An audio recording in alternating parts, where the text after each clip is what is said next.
কোথায় আজান সালাতের দাওয়াত দেওয়া হয়, আর কোথায় উলুধ্বনি যেটার মাধ্যমে শিরকের পথে আহ্বান করা হয়। এক হইতে পারে? এক হতে পারে? উলু দুইটা শব্দ। উলুর যে রস্যু, এটা দিয়ে তারা বুঝায় রাধা, আর লর নিচে যে রসুকার, এটা দিয়ে বোঝায় রামকৃষ্ণ। তো উলুধ্বনি দেওয়ার উদ্দেশ্য হচ্ছে ওরা মনে করে উলুধ্বনি দিলে রামকৃষ্ণ আর রাধা এসে কল্যাণ দিয়ে যায়। এই বিশ্বাসটা শিরক কিনা? জোরে বলতে হবে। শুধু শিরক না, শিরকে জালি।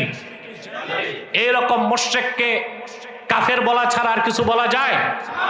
সেই রকম একটি শিরকি বাক্যকে আজানের সাথে, আজানকে তার সাথে তুলনা দিয়ে ওই নেতা আখেরাতও হারাইছে, দুনিয়াও হারাইছে, ভোটও গেছে।